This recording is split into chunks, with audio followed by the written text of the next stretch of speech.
que é aquele que manda, que é aquele que contrata e que também é poderoso, Elohim. Ele está se dirigindo ao Adonai Elohim. Ele está se colocando no seu lugar. E ele está se apresentando numa atitude de absoluta humildade. Por exemplo, teve um rei chamado Joaquim, que o profeta trouxe a palavra de Deus, e a atitude dele foi de arrogância. Ele pegou o rolo, pegou a Bíblia, rasgou no meio e jogou no fogo. Eu não quero saber dessa conversa de palavras de Deus, isso aqui para nós não conta. Mas já teve um outro rei chamado Davi, que quando o profeta Natan se apresentou e o abordou falando a respeito da circunstância que ele estava vivendo na época, ele imediatamente reconheceu: pisei na bola, o Senhor está certo, eu estou errado. Aí ele entrou numa atitude de jejum e a pessoa manifestava publicamente uma mudança interior, uma mudança de atitude, um arrependimento, um caimento de ficha era demonstrado, porque uma pessoa que normalmente se vestia de púrpura, se vestia bem, usava Paco Rabanne, Versace e tal, ele ia lá e vestia pano de saco, aquele pano grosseiro, aquela coisa incômoda e pinicante, O pano de saco é horrível. E jogava cinza na cabeça, ou seja, eu estou reconhecendo que eu sou pó, que eu sou nada, que eu sou um lixo. Isso aconteceu, por exemplo, por ocasião da pregação de Jonas em Nínive. O rei de Nínive também reconheceu a sua situação.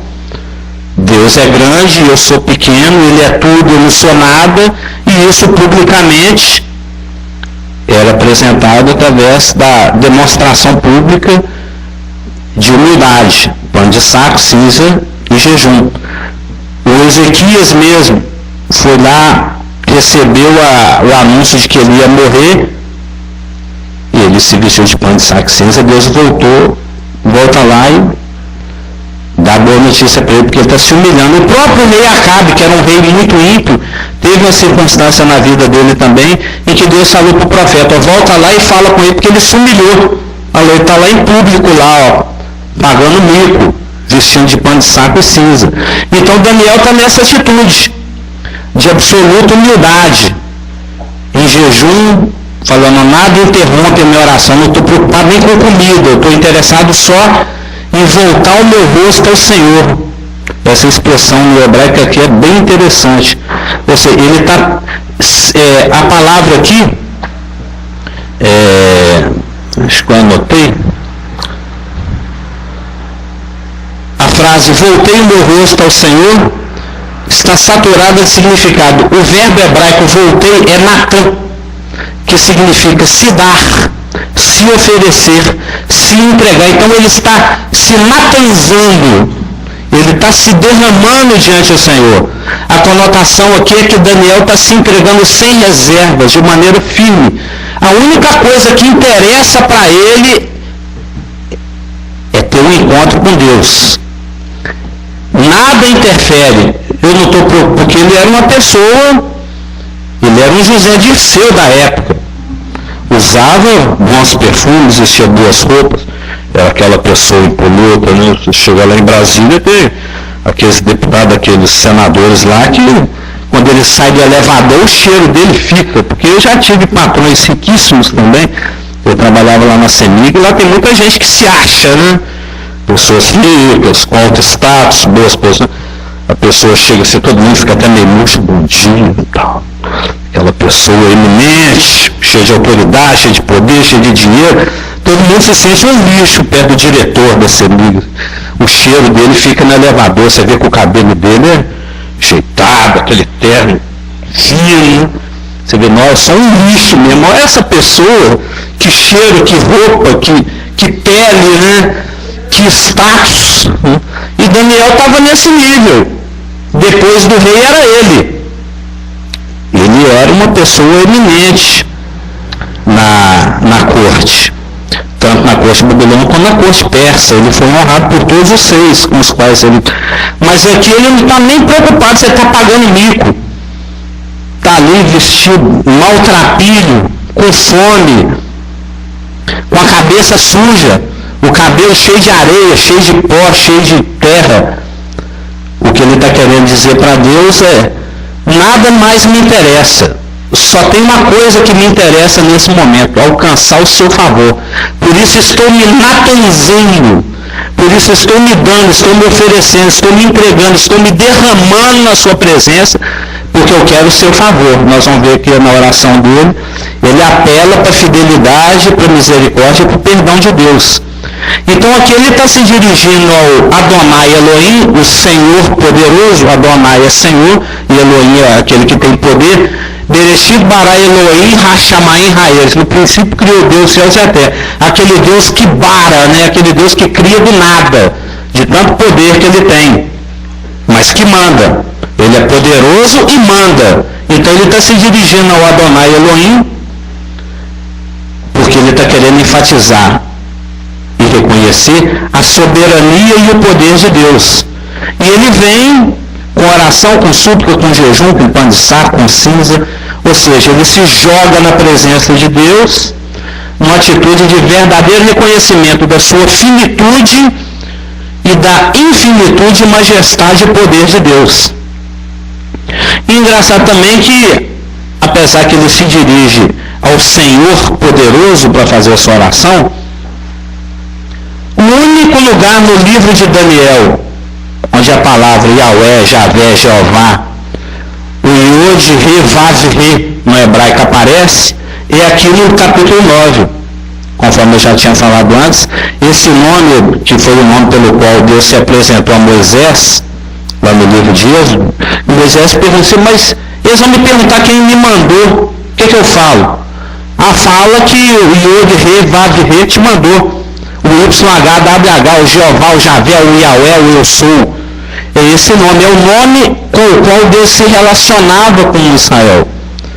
É um nome de intimidade.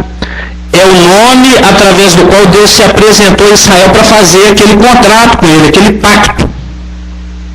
Deus tem muitos nomes, pega a Bíblia do Scoville lá, tem um estudo sobre os nomes de Deus. Deus é o nosso. Mas, e que quando Deus se relaciona especificamente com o povo de Israel, é com o nome de Nenem, Ohani, Olu, que ele se apresenta. É o nome da relação dele com a sua esposa. Porque Israel é a esposa do Senhor. Do Yod, Re, Vav, Re, Jeová, Javé, Yahweh, Adonai, Eu Sou. Então é esse nome. E só aqui no capítulo 9 de Daniel é que esse nome aparece inclusive 8 vezes. Nos versículos 2, 4, 8, 10, 13, 2 vezes no 14 e no 20. Por quê? Porque ele está se dirigindo ao contratante. Ele está se dirigindo ao Deus de Israel. Ele está se dirigindo ao Deus que tem relação com Israel, para fazer a confissão. Vamos ao texto. Daniel 9:3. Natanzei-me ao Adonai Elohim para o buscar com oração e súplicas, com jejum, pano de saco e cinza. Orei a Yahweh, o Javé, o Jeová, o Yod, Re, Vav, Re, meu Deus, confessei e disse: Senhor, Deus grande e temível, que guardas a aliança e a misericórdia para os que te amam e guardam os teus mandamentos. Temos pecado e cometido iniquidades, procedemos perversamente e fomos rebeldes, apartando-nos dos teus mandamentos e dos teus juízos. E o pior de tudo, né? E não demos ouvidos aos teus servos, os profetas, que em teu nome falaram aos nossos reis, nossos príncipes, nossos pais, como também a todo o povo da terra. A ti, ó Senhor, pertence a justiça, mas a nós o corar de vergonha, como hoje se vê aos homens de Judá, os moradores de Jerusalém, todo Israel, quer os de perto, quer os de longe, em todas as terras por onde os tem lançado, por causa das suas transgressões que cometeram contra ti. Ó Yahweh Javé, a nós pertence o corar de vergonha, aos nossos reis, aos nossos príncipes e a nossos pais, porque temos pecado contra ti, igual aquela oração do Davi no Salmo 51, contra ti somente pequei.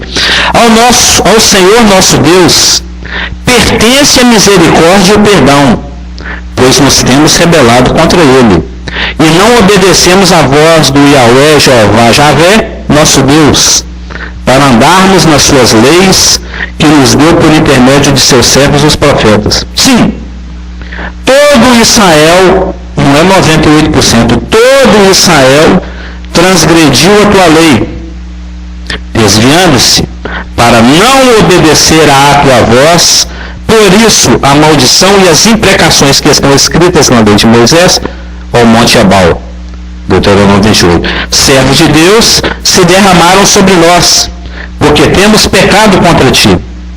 Ele confirmou a sua palavra que falou contra nós e contra nossos juízes que nos julgavam, e fez vir sobre nós grande mal, porquanto nunca debaixo de todo o céu aconteceu o que se deu em Jerusalém, como está escrito na lei de Moisés, Deuteronômio 28. Todo esse mal nos sobreveio.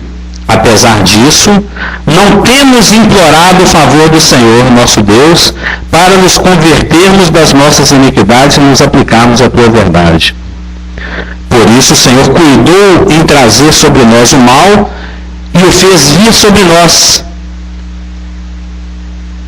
Pois justo é o Senhor, nosso Deus, em todas as suas obras que faz, pois não obedecemos a sua voz.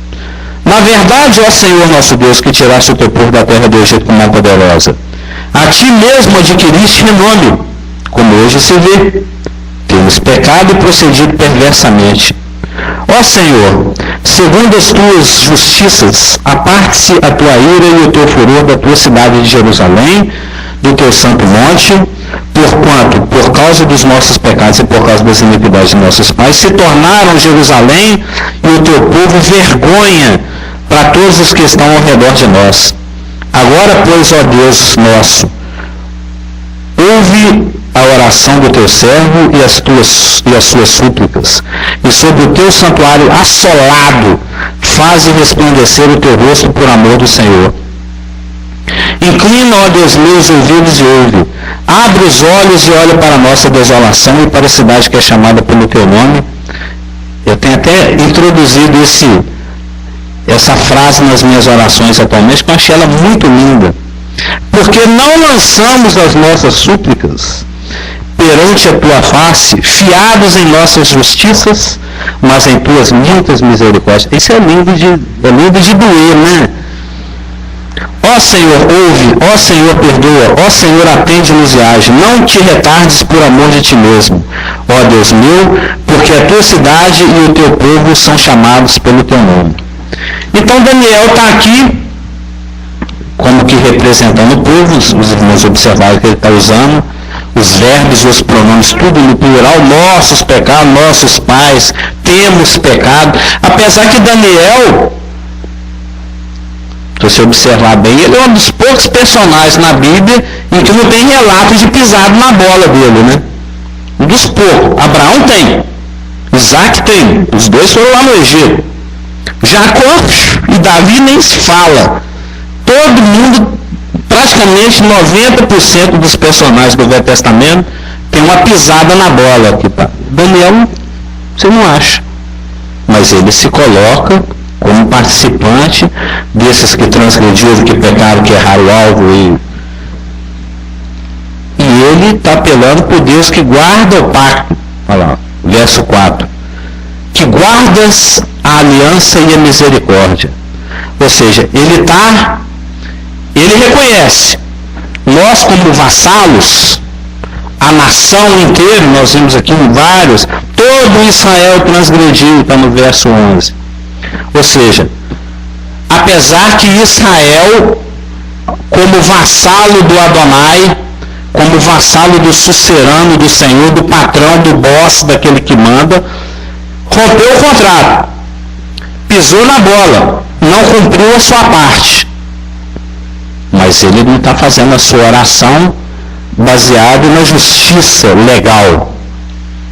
Ele não está apoiado nas questões do pacto da berite mosaica, do pacto mosaico. A gente vê em vários versículos, inclusive no 7, por exemplo, no 9, ao Senhor nosso Deus pertence a misericórdia e o perdão. Porque no verso 7 fala, a ti, ó Senhor, pertence a justiça. A palavra no hebraico aqui, justiça, tem a ver com justiça legal. É uma variação do Tzedeque. Tem umas letrinhas diferentes lá, que caracteriza que é aquela coisa que Elaine mexe. Está lá no Vadimé com o hebraico lá, ó. O Tzedek, né? Tem a ver com a justiça legal. Ou seja, as reivindicações que Deus está fazendo são justas, são legalmente justas. Ele está invocando o contrato. Quando Deus mandou Israel para o cativeiro, e já uma boa parte de Israel, as 10 tribos já estavam na dispersão, né? Ele estava simplesmente invocando uma cláusula contratual. Eu contratei, vocês não cumpriram, eu estou cobrando a multa. Mas Daniel, ainda que ele reconheça isso, nós pisamos na bola. Nós seis, nós príncipes, nossos pais, todo Israel, de perto de longe, nós pecamos. Nós descumprimos o contrato. Verso 7, a ti, Senhor, pertence a justiça legal. O que o Senhor fez já tinha avisado. Moisés já tinha avisado nós todos disso, que isso ia acontecer, se nós não cumpríssemos a nossa parte no contrato. Isso aí é ponto passivo, o Senhor está certíssimo em fazer o que o Senhor está fazendo com a gente. Mas eu estou me dirigindo a ti como aquele que perdoa. Eu estou me dirigindo a ti como aquele que ama, como aquele que tem misericórdia. Ele está apelando por recede de Deus, pelas misericórdias de Deus. Ele já não está mais se referindo, na sua confissão de pecado, ao pacto condicional. Ele está apelando ao Deus dos pactos, o Deus de Abraão, o Deus de Isaac, o Deus de Jacó. Aquele Deus que age de forma incondicional. Eu falei que a palavra recede, ela corresponde, do hebraico, corresponde ao ágape do grego. Ou seja, é aquele amor incondicional, é aquele amor que não se mexe, é aquele amor inamovível, é o amor que não se altera. Então Daniel está se dirigindo a Deus, ainda que ele seja justo em cobrar a multa contratual do pacto feito no Sinai, mas ele está se dirigindo ao Deus que ama, ao Deus que perdoa, ao Deus que reconhece, que escreveu, por exemplo, eu não anotei esse versículo, foi o último que eu olhei, onde era 1h da manhã, e lembrei mais um, que eu já tinha colocado aqui para o Isaías 55:7, o Salmo 51:17, o Tiago 4:8 e 1 João 9, se confessar os nossos pecados, que Deus... É um Deus que fala, acho que é de Provérbios, lembrei um versículo que fala que bem-aventurado aquele que confessa e deixa suas transgressões. Eu procurei na concordância ontem, até com fedena naftalina, que ela pertence ao André, está guardada numa caixa lá em casa. Ela tem um cheirão de naftalina, dá até dor de cabeça. Mas existem números. Isaías 55:7 fala que um coração quebrantado e contrito, o Senhor não rejeita jamais. Em Salmo 51, que é o Salmo celebérrimo, né, da confissão de pecado de Davi, aquela pisada na bola lá, com a esposa do general, fala: o espírito quebrantado e contrito não desprezas, ó tu jamais, ó Deus. Em Isaías 55:7 fala: deixe o perverso o seu caminho, o iníquo os seus pensamentos, converta-se ao Senhor, que se compadecerá dele. E também 1 João 9, se confessarmos nossos pecados. Então existem inúmeros, esse pensamento permeia, atravessa as Escrituras, de que quando você reconhece, errei, e se dirige a Deus numa atitude de, estou disposto a sair dessa situação, não entrar mais nessa, o Senhor perdoa. Então ele está se dirigindo a Deus, não como aquele que é justo ao invocar o cumprimento da multa contratual, mas como aquele que ama incondicionalmente e que recebe, que atende caso haja confissão de pecado, caso haja arrependimento. É isso que, a esse Deus que ele está se dirigindo. Ao Deus que trata os seus filhos de forma incondicional. Ao Deus que pactuou com Abraão incondicionalmente, que pactuou com Isaac incondicionalmente, que pactuou com Jacó incondicionalmente, que pactuou com Davi, prometeu reino eterno, trono eterno para ele, tudo incondicionalmente. Então ele está apelando a fidelidade ao amor incondicional de Deus. Ele está confiando na imutabilidade divina. Isso é um Deus que não muda. A gente muda toda hora. A gente pisa na bola o tempo todo, mas o Senhor não muda. E nós sabemos que o Senhor é um Deus que perdoa, um Deus que manda. Então, é a esse Deus que eu estou apelando. Ao Deus que... E sem contar que existe, fora o pacto abraâmico, feito com Abraão, Isaac e Jacó, fora o pacto Davi, que existia pendurado ainda um novo pacto lá para o futuro, que foi prometido em Jeremias 31, de 27 a 40. Então Daniel sabia, falou, vai haver retorno, vai haver reconciliação, porque tem promessas que ainda nem se cumpriram. Tem um pacto aqui prometido, pendurado, está na gaveta, ainda não foi nem assinado, já está preenchido. Deus já tinha feito ele no Word, mas deixou na gaveta lá, faltava assinar ainda. E esse pacto só vai ser cumprido lá no milênio. Que é quando Deus vai arrancar o coração de pedra, esse coração impenitente da nação de Israel vai colocar um coração que responde a Deus. Um coração de carne. É aquele fantástico pacto de Jeremias. Porque a situação de Israel é tão ruim, que fala que, mesmo quando Deus estava dando as palmadas, as varadas, as chineladas, eles não se corrigiam. Porque fala aqui no verso 13, apesar disso, veio todo o mal profetizado por Moisés, 9:13. Mas apesar disso, não temos implorado o favor do Senhor nosso Deus para nos convertermos nas nossas iniquidades e nos aplicarmos a tua verdade. Ou seja, o aperreio, o aperto, o sufoco de todo tipo, de saúde, financeiro, de convívio com a família, com as pessoas, no trabalho, são formas que Deus utiliza para que nós percebamos a situação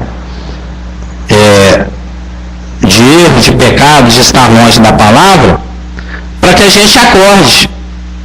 A pressão, as tribulações, os problemas e tudo o que acontece que a gente não gosta, Deus permite para a gente acordar, para a gente cair a ficha. Para quando esse mal sobrevém sobre a gente vai, Senhor, me ajuda aí, me perdoa, a gente implorar.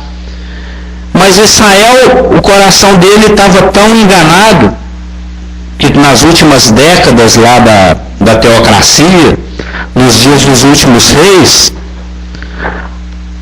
a coisa piorando, as 10 tribos do norte já tinham sido levadas cativas 95, 97, 117 anos antes, no ano 722, o rei da Síria já tinha levado as 10 tribos, Israel, o reino do sul, ainda perdurou até o ano 605, na realidade 586, que foi quando Jerusalém foi destruída, e eles ficaram lá 117 anos tomando chinelada e varada, e a ficha não caía, eles não se convertiam, das suas iniquidades se aplicava a verdade.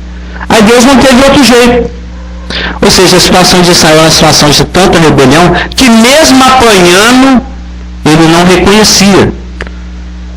A perna já está sangrando de varada, mas o menino não assume que foi ele que quebrou o prato da mamãe. Já está sangrando, mas não foi eu. E foi ele. Ou seja, é uma situação, uma atitude de rebelião. Então chega um momento em que Deus não tem o que fazer. Levou para o cativeiro.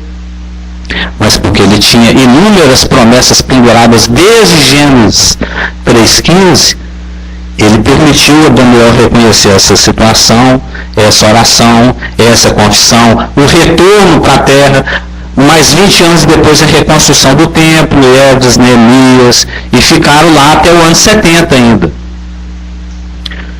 Mas Daniel está aqui fazendo a confissão do pecado. E ele faz isso de maneira enfática e detalhada. Está nos versos 5 e 6. Observa como Daniel, ele não põe pano quente, ele não inventa desculpa. Não, nós pecamos também porque os nossos vizinhos eram idólatras, influenciados, igual o Adão, não, a mulher que tu me deste. Aí ele pergunta para a mulher que Deus deu a Adão, e ela fala, não, mas a serpente que tu criaste, sempre existe uma desculpa. Se tem uma atitude errada do crente, do nascer de novo, ao se apresentar diante de Deus para fazer uma confissão de pecado, é ele tentar argumentar ou justificar, ou dar a entender que, em parte, aquele pecado não foi bem por causa dele. Ele pecou realmente. Uma menina era muito bonita, mas era muito dinheiro que estava em cima da mesa, ou o meu vizinho, ou ele me bateu primeiro, ou o cara me deu uma fechada. Não existe desculpa. Depois que você xingou no volante, o problema é seu. Não interessa se 3 carros te fecharam. Né? Bem-aventurado é aquele que se domina, é como quem conquista uma cidade murada. Você tem tudo para xingar. Falei, não, mas por amor ao Senhor eu não vou xingar. Por amor ao Senhor eu não vou lá na Batseba. A ficha tem que cair. O Davi podia falar, não, mas ela estava lá tomando banho do meu lado. E daí? Cumpre a ti controlar essa situação, porque o poder de disponibilizar no Espírito você já tem. E Daniel não faz isso, ele não inventa desculpa, ele não dá justificativa, ele rasga o verbo. Literalmente, porque são 4 verbos hebraicos. 1, 2, 3, 4, 5. Ele rasga o verbo literalmente. Observa aqui os versículos 5 e 6. Como ele detalha, como ele é. Porque muitas vezes a gente tem mania de orar assim. Para a gente ser atendido nas orações, a gente não tem que ser específico. Senhor, eu gostaria de um Fiat Premium ano 96, da cor prata, com roda de alumínio, banco de couro, com rádio, com tanques, watts de potência. Quanto mais específico, melhor. Senhor, tu sabes. Senhor, perdoa os pecados que eu cometi até hoje. Quais? São tantos. Não me perdoa porque agorinha mesmo, lá na sala, eu discuti com meu chefe, mandei ele para algum lugar, e a tua palavra fala que eu não devo sair palavra por minha boca, eu não devo irar, e que o sol não se põe. Seja específico. Senhor, perdoa os pecados que eu cometi até agora. Quais? Quantos? Qual deles você está falando? Você tem que ser específico. E todas as orações de confissão na Bíblia são bem específicas. E Daniel, que é o sentido de 1 João 9. Quando você se apresenta diante de Deus, você fala, Senhor, esse pecado específico que está fazendo parte da minha vida, que eu tenho permitido, ou que eu cometi, está em desacordo com a tua opinião, e eu estou entregando ele aqui no seu altar agora, e me dá força para não voltar nessa mais. Você vai fazer uma pergunta? Então eu tenho que praticamente o tempo todo falar com ele. Por isso que fala orar sem cessar, né? Não é o texto de Efésios. Sim, é assim que funciona. E o interessante é que, a princípio, vai ser muito frequente, mas vai se tornar cada vez menos frequente. Mas eu tenho que fazer o tempo. Sim. Você peca o tempo inteiro, não pega? Então você tem que confessar o tempo inteiro.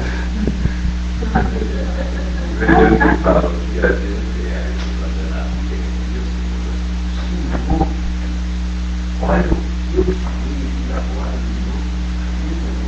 isso, olha muito outra, isso vai não só colocar tira. Exatamente. A atitude é essa. Então, nos versículos 5 e 6, observa como ele está sendo detalhado. Oi.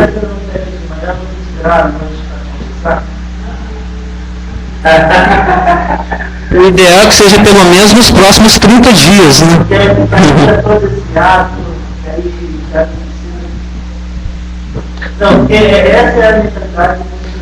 O ideal é que seja assim que o Espírito Santo traz a sua percepção.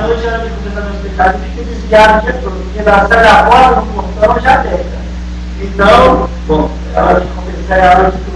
Antes do dia todo diário, para tentar confessar, então é imediatamente. Não tem hora. A hora é na hora que você tem a convicção. O Espírito Santo não é aquele que tem o ministério de nos convencer do pecado, do juízo e da justiça? Não existe explicação. A pessoa desviou, pecou e está desviado. Sim, pecou e está desviado. Ou um ano com... Exatamente. Como Davi, por exemplo. Né? Porque Davi, um ano depois, é que a ficha dele foi cair, mesmo assim, porque o profeta foi lá e chutou o coqueiro para ver se o coco caía. Né? Não sei como ele achou que aquilo era normal. Ele pensou, eu sou rei, eu que mando. Né? Mas vamos lá no verso 5, ó. Temos pecado. Temos cometido iniquidades.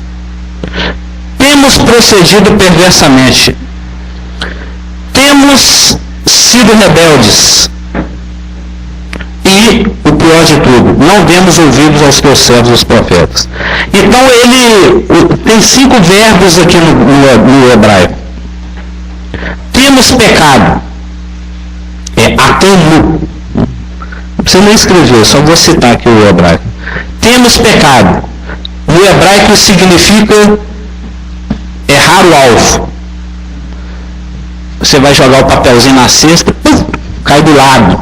Você errou o alvo. É isso que significa. Temos errado o alvo. Atanu. Temos cometido iniquidade. Avinu. Outro, avon, né? Avon é uma palavra muito clássica no hebraico. Avon é pecado. Temos cometido iniquidade. É o nome daquele produto, né? É uma das palavras mais características de pecado. No grego é amartia e no hebraico é avon. Aqui é uma variação, avinu. Com N. A-V-O-N. É porque desse é um produto judaico, né? Temos cometido iniquidade. Literalmente no hebraico temos praticado atos nocivos e negativos. Então eles têm pecado, atanu, ou seja, errado o alvo. Eles têm cometido iniquidade, ou seja, têm praticado atos nocivos e negativos. Terceiro, temos procedido perversamente. Irshamu. Ou seja, temos buscado o mal deliberadamente. O pecado está ali? É lá que eu vou. Olha, você viu o pecado por aí? Eu estou procurando por ele. É uma coisa intencional. Eu quero pecar. Né? Eu quero saber onde está o pecado. É lá que eu quero ir. É uma coisa intencional. Buscar deliberadamente, intencionalmente, proceder perversamente. Então tem pecado, tem cometido iniquidade, tem procedido perversamente, ou seja, tem errado o alvo, tem praticado atos nocivos e negativos e tem buscado o mal deliberadamente. Quarto, marodilu, que enfatiza, que é traduzido por temos sido rebelde, enfatiza a violação da autoridade de Deus, ou seja,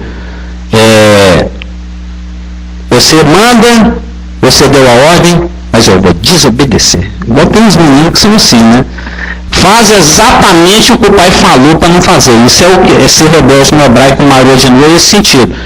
Eu sei exatamente o que você pediu, por isso que eu vou fazer o contrário. É uma coisa intencional também. E 5, para fechar, enfatiza a violação da autoridade. Ou seja, eu vou desobedecer porque eu sei que você é que manda, então eu quero não obedecer. Conscientemente, deliberadamente, eu quero mostrar que você não manda. Só porque aqui está escrito é proibido estacionar, eu vou estacionar. Só porque aqui está falando que é proibido fazer a conversão, eu vou fazer. Essa Deus não tem autoridade na minha vida. Então é isso, é uma coisa deliberada, intencional. E para fechar, temos nos afastados dos teus mandamentos. Ou seja, nós vamos observar que houve um crescente aí, porque os ter se afastado dos mandamentos é que foi a raiz e a origem de todas as outras variações de erro.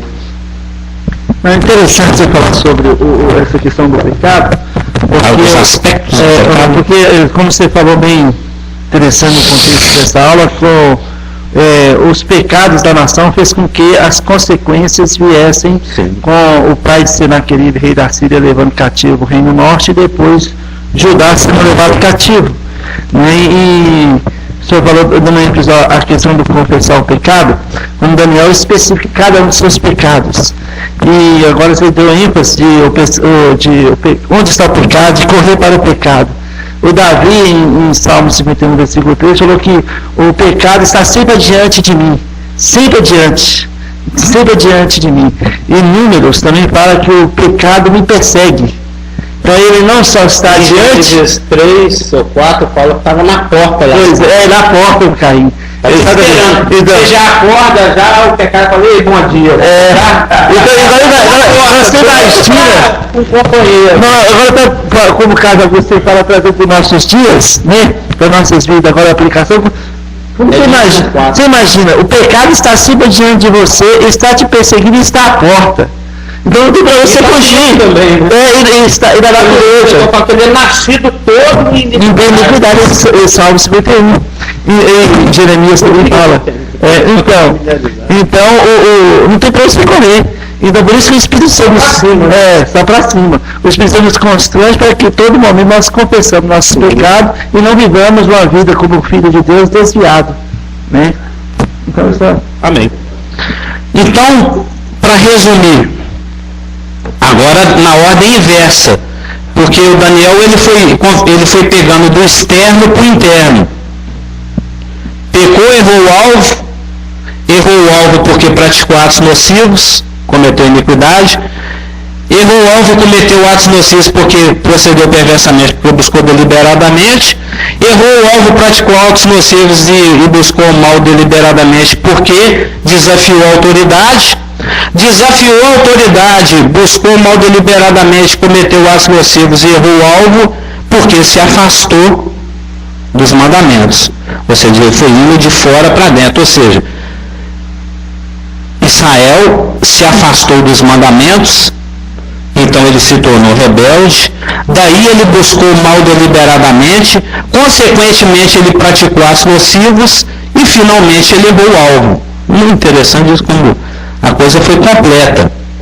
Ou seja, Daniel faz aqui uma confissão completa, que foi abordando desde a consequência final, errar o alvo, até atingir o âmago do problema, né?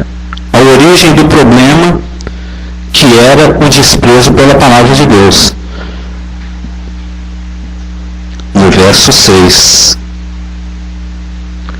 Não demos ouvidos aos teus servos, os profetas. Porque os profetas falavam em nome de Deus. Quando um profeta trazia uma palavra, era Deus falando.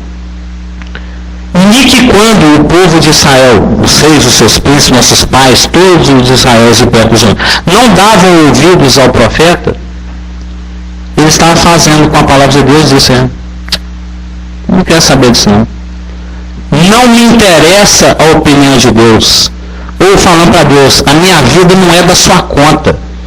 Ou seja, a origem, o âmago, a fonte de todos os problemas de Israel era o desprezo pela palavra de Deus. Eu até li uma passagem hoje, agora dentro do ônibus, eu não lembro onde está, acho que está em Crônicas, que o rei Josias, quando ele achou o livro, e ele percebeu que era para Israel estar praticando a Páscoa, ele enviou mensageiros a todo Israel para convocar o povo para celebrar a Páscoa.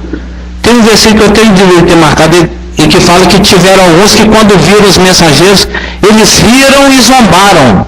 Então, o crente vivendo Bíblia, coisa ridícula.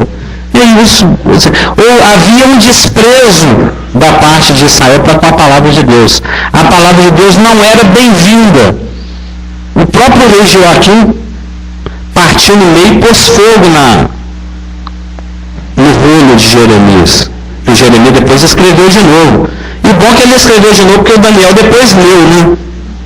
Se não tivesse escrito, o Daniel não teria lido, não teria orado, e não teria voltado, Jesus não teria nascido e a gente estava indo para o inferno.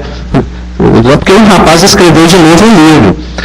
Então existe a sua atitude para com a palavra de Deus.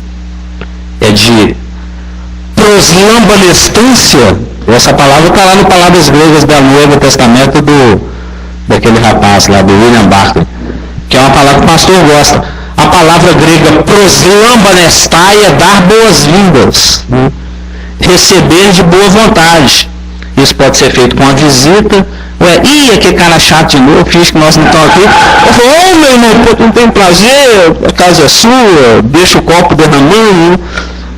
Ou seja, você pode proslambanestar a palavra de Deus, ou você pode desprezar a palavra de Deus. Mas as consequências vão ser ou de receber bênçãos, ou de estar fora do lugar de bênçãos. Ou seja, você é que escolhe se você quer Monte Ebal ou Monte Gerizim. Podemos terminar?